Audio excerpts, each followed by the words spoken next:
5 months ago, I released a video on the history of one of my favorite Marvel characters, Godzilla, the American Kaiju. When I first started writing the video, or at least began reading the material to take notes, American Kaiju's most recent appearance was in King of Black, Planet of the Symbiotes, Issue 2. But when I started writing the script a year later because of life, it was announced that he'd appear in Colin Kelly and Jackson Lansing's Thunderbolts miniseries. Or at least the third issue of the miniseries, but either way I was excited. American Kaiju is mostly seen as a joke character, and that's reflected in his handful of appearances. I mean, he's a giant lizard man who screams USA while being draped in the American flag. He's just a silly little guy. But beneath all that humor, I did find Todd to be a pretty compelling character. A man sold on a dream, and those who sold him that dream took him for all he's worth and turned him monstrous. A little of US Avengers issue 4 and most of King of Black, Planet of the Symbiotes issue 2 took some time to allow us to understand American Kaiju on a human level.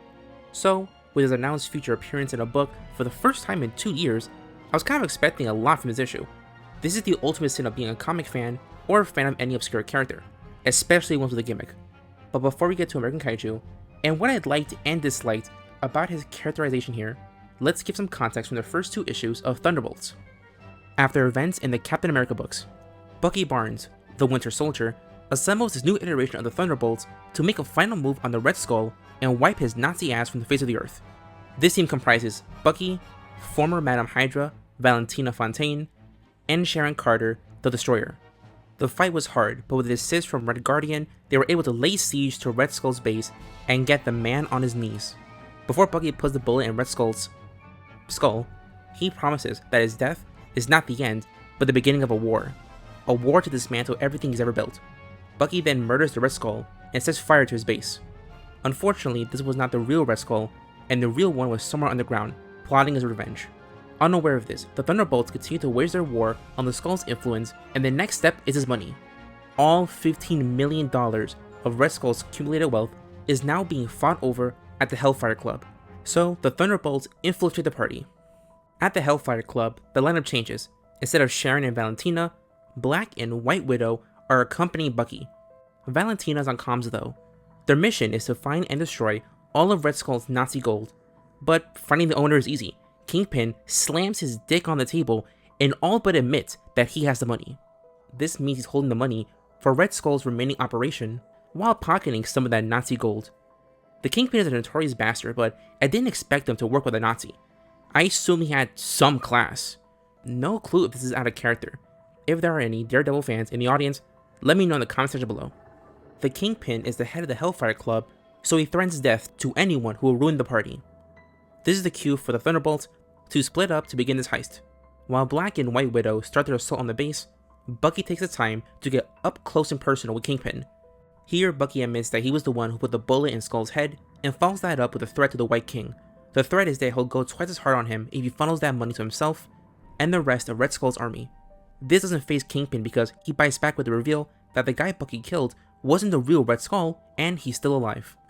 Kingpin then grabs Bucky and tosses him across the room, leaving him to fight the entire Hellfire Club. With Bucky supposedly tied up elsewhere, Kingpin takes an elevator down to kill Black and White Widow. Bucky quickly dispatches the club members and follows Kingpin down the elevator shaft. This leads to a showdown between the Thunderbolts and Kingpin. The Nazi gold is kept inside the Living Vault, and while a fight ensues, he's unloading the money.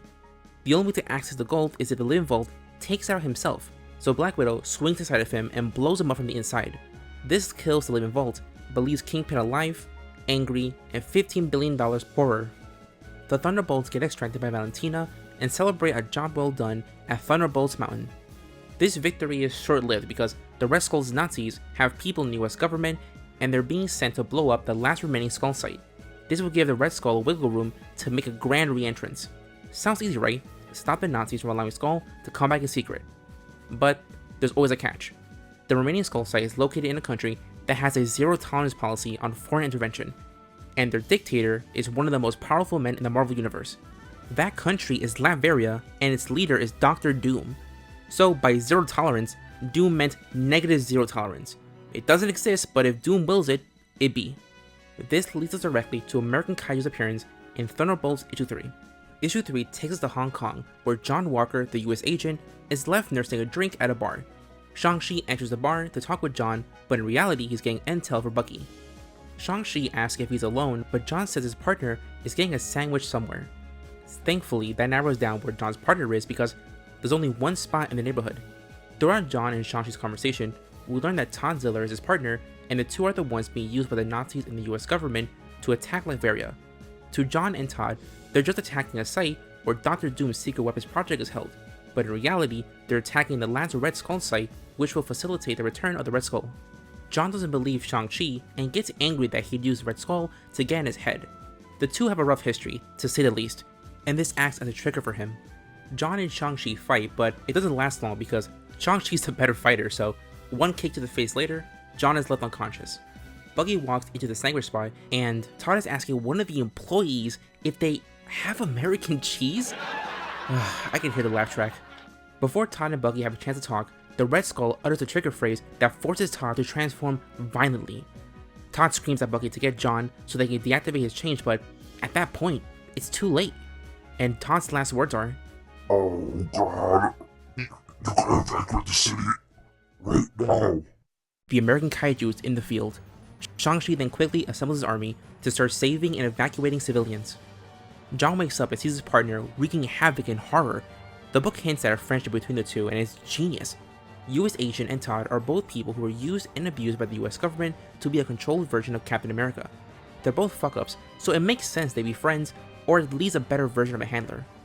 John proclaims that Todd won't die here, but of old age, filled with beef ribs and surrounded by his whole dino family in fucking America. John screams out to Todd, and surprisingly enough, Todd can talk in this form? John pleads with Todd to do his breathing exercises like they practice, and while Todd is breathing, he gets a missile to the face. This snaps any control Todd had, and he goes full American Kaiju and starts fighting the fighter jets. Shang-Chi tells Bucky that he should have killed Todd when he had a chance, but Bucky sees John and Todd as a mirror version of himself and Captain America. So Bucky gave them the benefit of the doubt, but with Todd going full Kaiju, the time for talk is over. It's time to kill the American Kaiju. Shang-Chi gives Bucky the Ring of Kung-Fu, and that allows Bucky to grow to Kaiju size so that he can fist fight American Kaiju. Bucky starts to beat the shit out of Todd, and as he begins to suffocate him to death using his metal arm, Bucky gets a flashback to when he was a Winter Soldier and saved Captain America after breaking off from his brainwashing. As I said earlier, Bucky sees John and Todd the same way he sees himself and Cap, so this is pressing on a sore spot. Thankfully, John uses this window to toss his shield at Bucky, hitting him in the eye. The world stops for a moment. John and Bucky lock eyes and have an entire conversation without saying a word. Bucky then knocks out Todd instead of killing him. I love how broken John looks while silently begging Bucky to not kill Todd. While John is wearing a mask, we can see how his mouth and eyes convey fear and the act of begging. Bucky's face is seen, but it stays stoic, and his domino mask prevents us from seeing his eyes. But based on his face from the flashback, you can see he's conflicted and eventually acquiesces. Todd is carried in a stretcher to be treated medically, and this allows Bucky and John to talk. Bucky thanks John for checking him, but John says that Todd would have done the same for him. Technically, this is the second time Todd almost caused an international incident that involved Latveria. The first was seen in US Avengers when he was seen attacking a country that borders Simkaria and Latveria, and the second is now. It's weird that it happened twice, but I think that's funny. And now I have 2 nickels. Bucky offers John the opportunity to join the team, but he shrugs it off. The book ends with the team assembling for their final strike in Latveria. But I'm not recapping that because Todd is not in the final issue. Unfortunately. If you want to know what happens next, I recommend reading it for yourself. It's pretty good. I'll link the collected edition here and in the description below. What a fantastic return of one of my favorite characters, and it left me satisfied yet hungry for more. In a perfect world, I get to write a miniseries about him for Marvel, but for now, I'd accept more appearances from him that aren't gimmicky. The book builds a relationship between Todd and John that feels real and heartwarming. I was shocked that they were able to give so much new lore while balancing the overarching story. While you can see the use of Bucky's backstory, that he and Todd are 2 sides of the same coin as a shortcut, it allowed the story to show emotion instead of telling you how to feel. I love that we can glean out of life where John is teaching Todd how to control his monster form, considering he can speak now, and how they grow closer as friends. If we get a US Agent book, I hope Todd is part of the main cast, but I'd love Todd to get his own book that allows him to grow as a person while tying it to the thing that Todd's existence is a commentary of. For most people, he's a joke character to facilitate a fun monster fight, which is what we get. But I wanted more character development, and while it's not a lot, I'm okay with what we got. Oh, and let's talk about his design for a paragraph. It is definitely one of my favorite iterations of him. He has that muscle mass while having a big pot belly. You can see this as a symbol of his character development that's conveyed by the art. American Kaiju has always looked monstrous. Either he's a Godzilla parody, a big dinosaur, or a sexy muscled scaly. But his spikes are much more like scales, and he has more of a human vibe to him, especially with the potbelly. He doesn't look like that on the cover, but that's what I expect for an American Kaiju design, inconsistent from cover to page, or even panel to panel. He still looks monstrous, especially when he loses his humanity, but there's a softness to it that's reflective of the story, and I think that's cool. I could be looking too deep into it, but I'm the only American Kaiju historian, so I'm gonna use this opportunity to yap about one of my favorite comic characters. On the ranking scale, this is between an S rank and an A rank to me at least. You know what? I'll give the design an S rank because who knows when we'll see him again. But this was the return of Marvel's Godzilla, Todd Ziller, aka the American Kaiju.